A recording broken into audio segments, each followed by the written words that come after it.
So hello and welcome to the Ground Cinnamon. This is the beginning of season 4. So in this season, what I want to broadly look at is the North American cuisine. And I'm not just going to look into it or delve into it, I'm also going to add a little bit of a twist. I'm going to add my touch to it. And when I say my touch, it's predominantly going to be an Indian touch to it. So like every season, I want to start this season 2 with some breakfast. Now what's very commonly had in North America as breakfast is biscuits and gravy. Now the first time, honestly, when I heard biscuits and gravy, I thought of cookies with gravy and I was flabbergasted.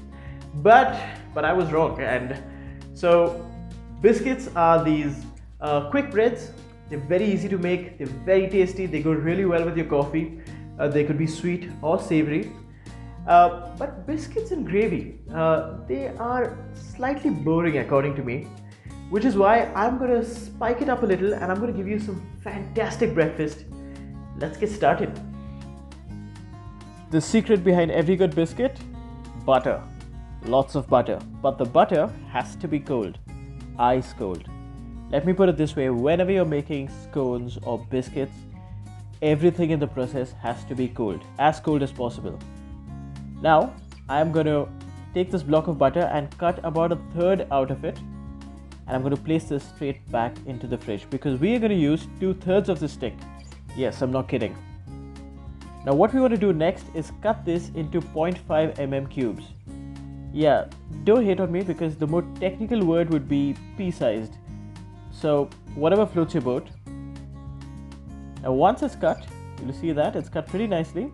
I'm going to place this back in the freezer because I do not want the butter to melt at all. Next, I'm going to prepare the liquid ingredients. So in half a cup of cold water, I mean very cold water, you're going to add salt. This is 1 teaspoon of salt and 1 teaspoon of sugar. This is brown sugar and I'm using brown sugar because it adds a little more depth. So always add salt and sugar to your water when it comes to baking. This helps in an even spread of your seasoning. That's done, and the next course of action is really simple. We're going to make the dough. So in 2.5 cups of all-purpose flour, in goes 1 tablespoon of double-acting baking powder. You want to follow this up by adding the cut butter. Now break the butter if it's stuck to each other and cover it immediately with the flour. Do not spend too much time doing this because your hands are warm and you will end up melting the butter. Don't melt the butter. Once you spread the butter out evenly, you want to add half a cup of yogurt and half a cup of the seasoned water. From this point, all that you're aiming for is to barely bring this dough together. You do not want to knead and you do not want to develop some gluten. And the last thing you want to do is melt this butter into the dough. The butter must remain intact, which is why you want to work as quickly as possible. So using a spatula, I'm using a spatula initially, later I will go in with my hands, but remember, your hands are warm and it will melt the butter, so be careful.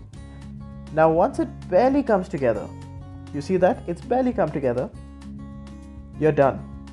Now some of you might say there are a few cracks on it. Let me tell you, the cracks are going to add to some amazing texture. What I'm going to do next is roll this dough out between 2 pieces of parchment or butter paper, and you want to roll it about 1/2 inch thick.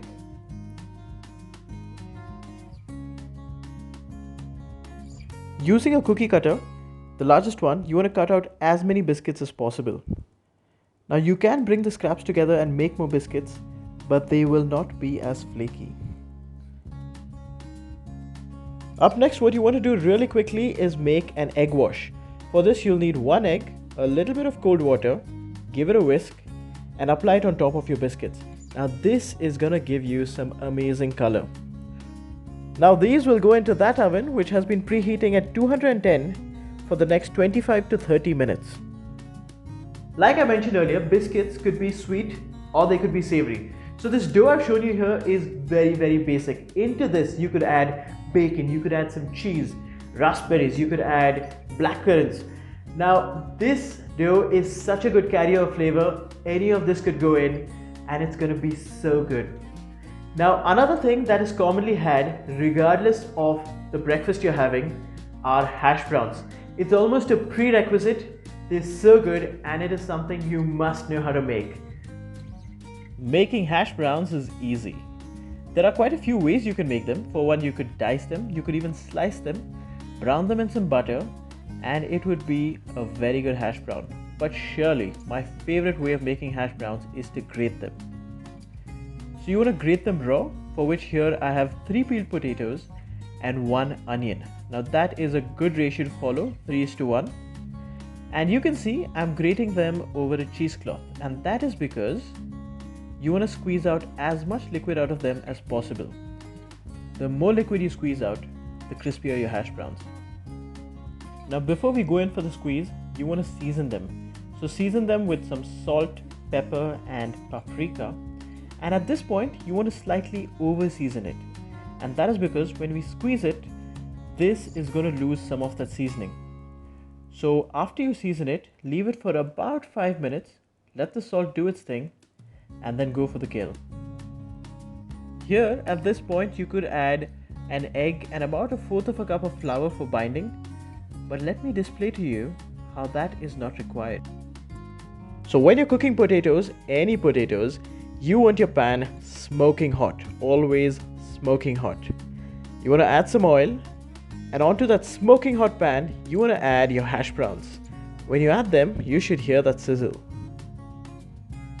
Once you've placed it onto the pan, leave it for about 3 to 4 minutes untouched. Cooking hash browns takes some time, so let it do its thing. If you flip it a little too early, it might fall apart.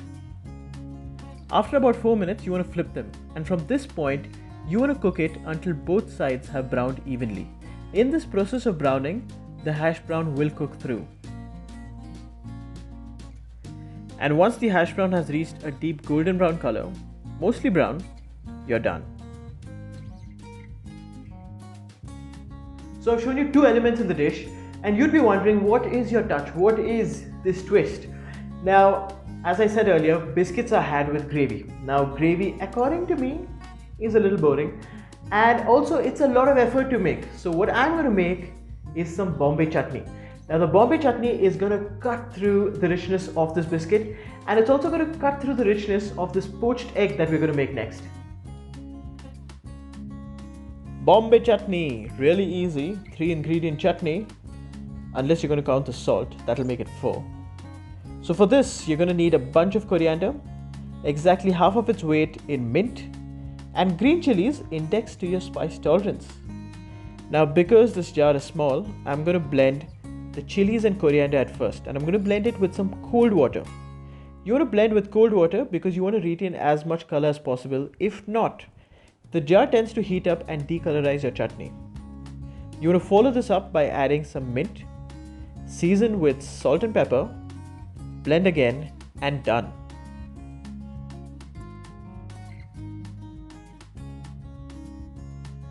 So the final element in this dish is a poached egg, and there's nothing much to describe about poached eggs. All I can say is that they're awesome. Poaching eggs, the secret behind successfully poached eggs: acidulated water. So in this pail of water, you want to season it with salt. You want to season it till it tastes like the sea. And you want to add acid. So I'm adding some vinegar, and you want to add enough till you can smell it. Now you want to keep this water just under a boil. So perfect poaching happens between 80 to 90. So keep it just under a boil till you see these tiny little bubbles at the bottom, but don't let it boil over. Remember, just under a boil. Up next, you want to give the water a little bit of a swirl and drop the eggs right in the middle.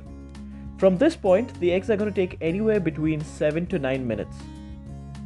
You also want to keep a clean cloth handy because once you pull your eggs out, you want to drain off the excess poaching liquid onto this. By the way, look at this. Look at these gorgeous biscuits. You see those cracks and crevices?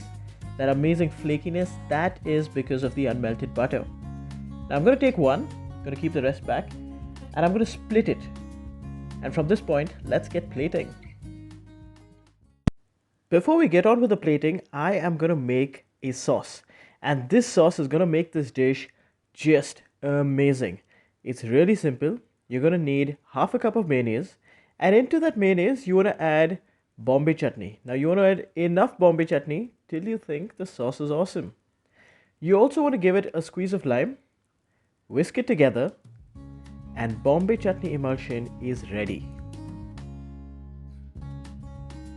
Now onto these biscuits, I'm going to add some onion relish. You want to know how to make onion relish?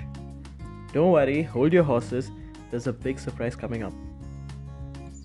Onto this, you want to add these perfectly poached eggs. Look at them. They're actually perfectly poached. And you want to top it up with your emulsion. Oh man, this is going to be so good. Now you want to give yourself a couple of hash browns and some of that broken wheat salad. Now this salad has been tossed in fennel and chili oil. If you want the recipe, you'll find it on my IGTV. And happy breakfast, guys. By the way, you want to see how perfectly poached these eggs are? Give me a sec. There you go. So that was my take on biscuits and gravy. Now, if you're not a fan of the Bombay Chutney emulsion, what you could do is go straight up Bombay Chutney, and it is good. Now, you can take this dish wherever you want. You can add some bacon, you can add some cheese to the eggs. You could do so much, but do try it at home. Let me know how it turned out and what you think of this dish. I really hope you enjoyed this video, and do write back to me. If you want to support the ground cinnamon, do hit the subscribe button. Thank you so much for watching, and I will see you very, very soon.